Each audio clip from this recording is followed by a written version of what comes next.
That music is way cooler than me, huh? Yeah. But anyways, hi guys. In case we haven't got a chance to meet, my name is Seth Botts. I am the site director here at the Gathering Clayton. I use he, him pronouns. And I'm really excited that y'all are here today. So today we're starting a new sermon mini-series called Hopes and Dreams. So obviously you're hearing from me this week. You'll hear from Pastor Charity next week. And we're going to talk about what the future can look like with Jesus, really what the church at its best has the potential to be. But for me, just like so many other people who maybe have been hurt or felt negative toxic emotions from the church in the past, it's really hard to hope and dream unless we can put some of that to rest and process through some of that. It's hard to put on that new set of glasses without taking the old ones off first. So today we're going to talk about shame. And when Pastor Charity, I told her I was going to talk about shame, she goes, "Shame doesn't sell." But you know what? The man upstairs, the person upstairs had a different idea and it just was there. So anyways, we're going to talk about shame. So I'm going to give a quick disclaimer about shame. We're going to talk about it. I know it's heavy. I know it's complex. But luckily with God, we can be the church at our best and experience a life without shame. So as many of you guys, a lot of y'all, look around, a lot of y'all know me. But those who don't, I'm going to tell you guys about how I was as a child. So you can picture how I was as a kid, and it's probably right. My mom's here, she can confirm. My voice sounded a little different, right? I walked a little different. I moved my hands a little different. I remember wanting to go over to my cousin Sarah's house so I could play with her Barbies. I remember in daycare, they took the dresses out of the play box because they just wouldn't stop putting them on. And so, my family as a kid, we gathered together once a year to make apple butter for 2 days, right? So for 2 days, everyone I knew and respected gathered into one place, okay? And it started with my grandma going to the orchard and getting fresh apples, and it ended with like a day-long process where we would basically like stir apple butter in these like big copper vats like over an open flame. And one year, whenever I was about 6 or 7, while all the adults were busy actually making the apple butter, a few of my older cousins pulled me into the house. You see, whenever I was a kid, they called me Seth Arena, right? It's funny now, but like it hurt, it hurt. And they covered my face in makeup, and they dug deep in my grandma's closet and threw an old bridesmaid's dress on me and paraded me in front of all the adults. And the second I went outside, I just looked and saw the looks of terror on their face, right? And I felt my face burning and my palms sweating and my head hanging low as I was whisked off to wash down my face and change my clothes. And y'all, that's the first time I remember feeling shame, right? And so, most of us have felt it, but that's just like the first time. So if we're going to talk about shame, I think it's important that we establish a good working definition of shame, right? So I'm going to go part Merriam-Webster, part Brene Brown. Love her or hate her, I might be in the latter. But anyways, so a good working definition of shame is a condition of humiliating disgrace or disrepute. That can also be something we've experienced, done, or failed to do that makes us feel unworthy of connection and sticks with us. A condition of humiliating disgrace or disrepute. A condition of disgrace. So that means a constant state of being separated from grace. That's pretty heavy, right? So the infliction of shame is a key example of how the church has the ability to operate at its worst. And sadly, it's been a consistent theme for over 2,000 years. And today, we're going to visit someone in the book of John who actually knows quite a bit about shame being inflicted on her by the religious establishment of her time. So just to give a little bit of backstory, so we're going to John chapter 8. So if we look at John chapter 7, they're at the Festival of Booths, right? So in theory, the Festival of Booths is a traditional harvest festival. It celebrates the fact that God will provide for us, specifically celebrating the trip of Exodus from Egypt into the Promised Land. Well, it starts out like that in traditional Jewish, or back in biblical times. It starts out like that, and they build these tents, and they put these cornucopias on there. but there's a lot of booze, right? And so a few days in, it's a rager, okay? People are partying. We're talking debauchery, okay? And so in comes Jesus. Jesus didn't even want to go, okay? Jesus' brothers have to talk him into going, and he says, I'll meet you there. Typical Jesus, he pauses on the Mount of Olives, does a little meditating, and then he's in the temple speaking in the temple, sitting down, chilling, surrounded by people that are there to listen to him. And at this stage in Jesus' ministry, he was getting tested, okay? So everything he did was put under a microscope. You heal on the Sabbath, you're breaking the law. The Pharisees and legal experts were really putting him through the ringer, right? So here, he's sitting down teaching, he's been getting tested, he really didn't want to be there. And that's where we pick up in John chapter 8, verse 3. The legal experts and Pharisee brought in a woman caught in adultery, placing her in the center of a group. Sounds pretty subtle, right? No, right? She was caught in the middle of a party, doing something she wasn't proud of, ripped from it and thrown in the middle in front of the Messiah, in front of it, like in the temple, right? Imagine if you were her. You know, my first thought whenever I read this verse is it takes two to tango, and where's the dude, right? Where's the dude? You know, he's nowhere to be seen.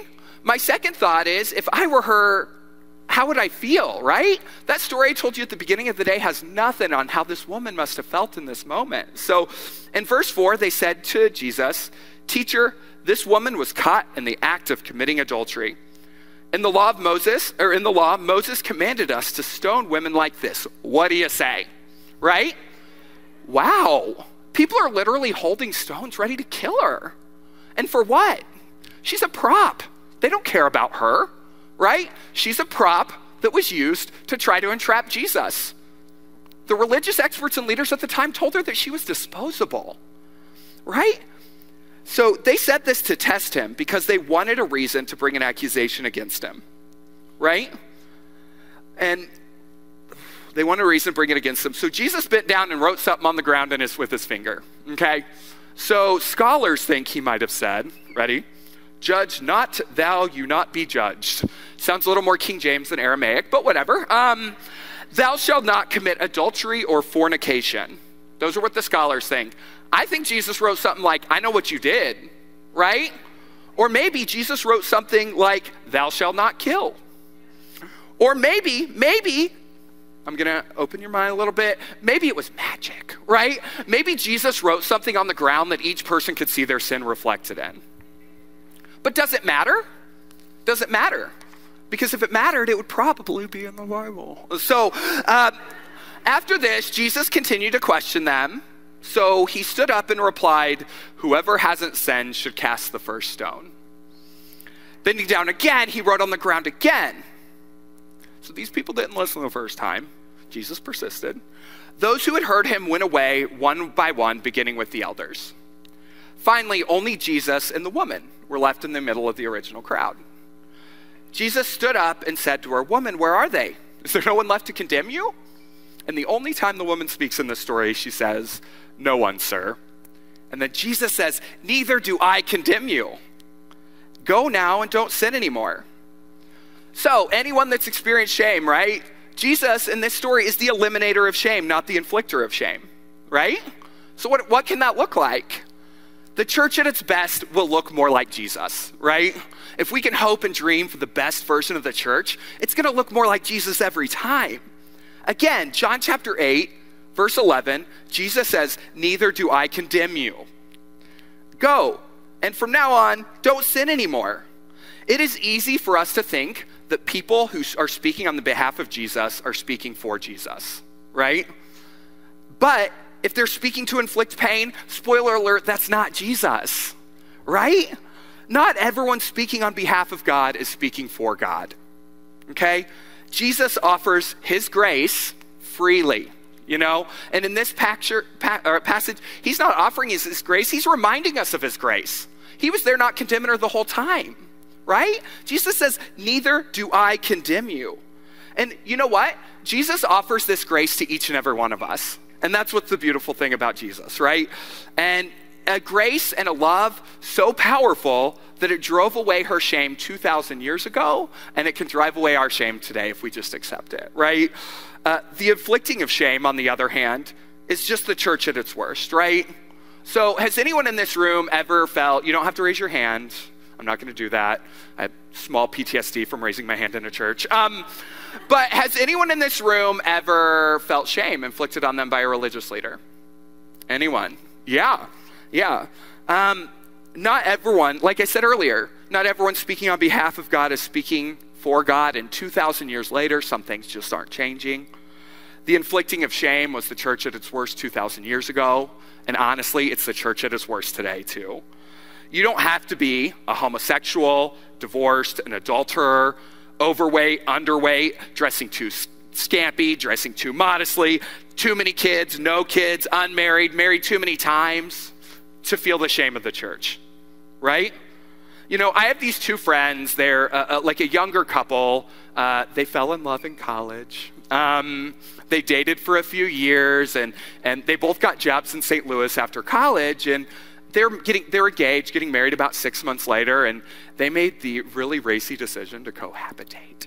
And in this economy, I don't know who couldn't. But anyways, so they decide to live together, and soon after they move in together, the Facebook messages, the phone calls, I think they even got a few written letters from people informing them that the way they were living was shrouded in sin, telling them all of these things about what their love looked like and what it meant now that they were living together. And honestly, it should have been the happiest time of their life. And this wasn't coming from, you know, that aunt that loved and cared for them, or that person that was a lover and a nurturer to them.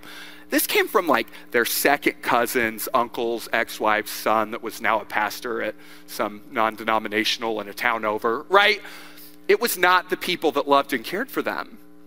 You know, if the church is used as an agent to hurt people in what should be the happiest moments of their life, that's not what Jesus looks like, y'all, right? So me, personally, whenever I tell people that are talking to me, right? Whenever I tell them about my path to ministry, I get Bible verses thrown at me like no other. And here's something about the Bible that I probably shouldn't say from the stage, but it is 66 books. It is not a book, it is a library. And you can easily cherry pick pieces of that to say almost anything you want. So sometimes we gotta zoom out, look at the themes, right? So the church at its worst can be a place that shares shame and hate, but the church at its best can be a place that fosters healing, right?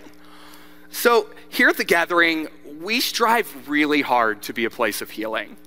And when many of us walk through those doors, we come in broken and searching. And if we focus on Jesus, we can begin the difficult work of healing. And I want to make sure I include the word difficult, right? You know, it's so easy to say, I'm gonna live without any shame, right? But like, that's not real for a lot of us. Sometimes it takes therapy, sometimes it takes a core group, sometimes it takes a support group, sometimes it takes in-person treatment. I have a good friend who had to go out of state, crowdsource the funds to do an in-person treatment for therapy, for her depression. And that's fine, because you know what? When the church supports things like that, that's how we can operate at our best, right? So what does life in this story look like? What does life with Jesus in this story look like? So the first thing that Jesus does, he diverts his attention away from the woman and onto the people who are persecuting her. Immediately diverts it. The second thing he does, right? Once everyone's gone, he stays there with her, right? He could have been like, point proven, I passed my test, I'm moving along, but Jesus don't do that either, okay?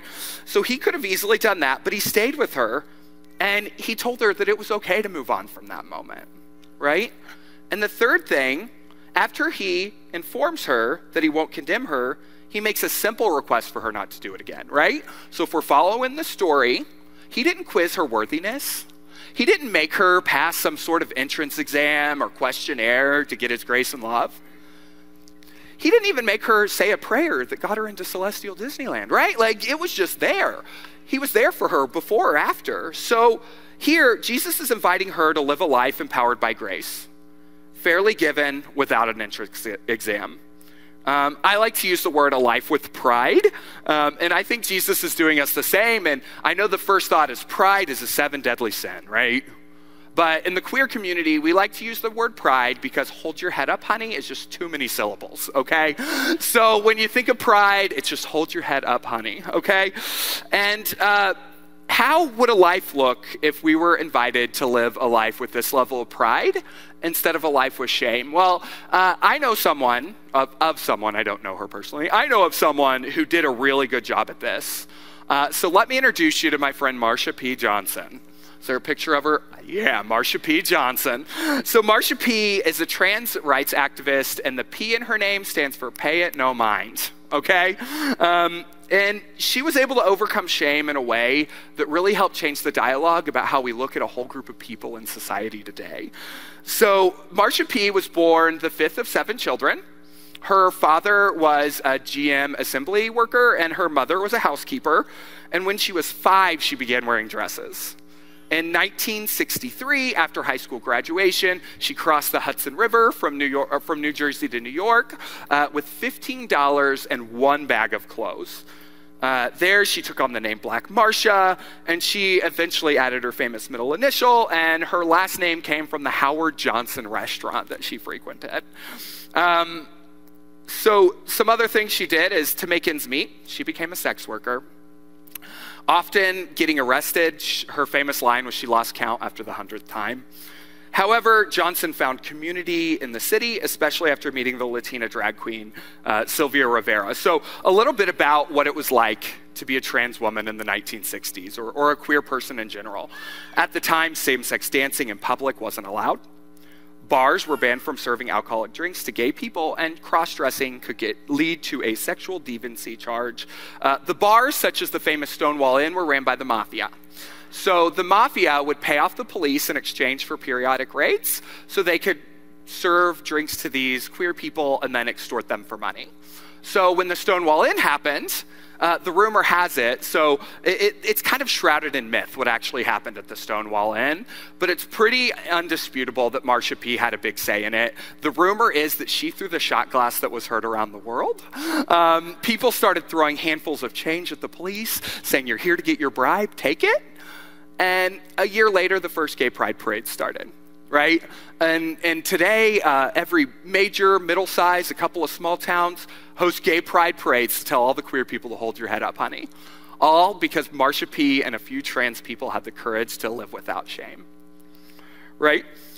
So, what if instead of us focusing on the shame, the regret, and the pain, we switched over and started focusing on the hope that was in God? What if we all lived and acted in a way that was free of shame and hurt? Because friends, let me tell you something. We serve a God who is there for us at our darkest, most embarrassing moments, right? Whether it is from our own doing or from simply being who God created us to be. We serve a God through his son, Jesus Christ, who shows us that the one thing that we have in common is that we have all fallen short of the glory of God, and that he is with us and to encourage us and keep us going no matter what we've done or what other people say. So in conclusion, I'm going to invite the band up. And I want to ask you, what does living a life of pride look like instead of living a life of shame?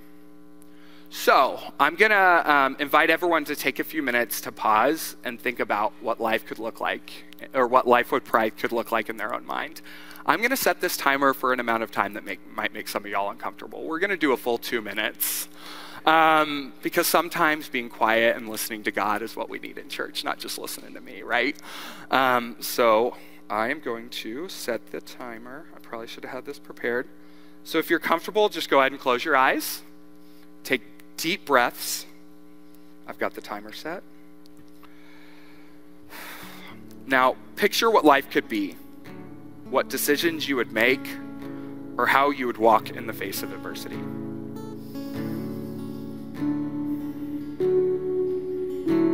If it helps, picture Jesus warding off anyone who might want to inflict shame or pain or hurt.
you pray with me? God, we pray that you remember that at its best, the church can be a place of healing and not hurting. Help us as we strive to live into that vision. God, thank you so much for being with us, whether we ask for it or not. Help your church to remember to lean on you, that we may build a church that operates at its best, that we use Jesus as example to eliminate shame instead of perpetuate it, and that we allow you to relieve from us the shame that we have experienced since you are the Redeemer. Help as we travel through this week to operate with pride in knowing that you are there for us and that you love us. Amen.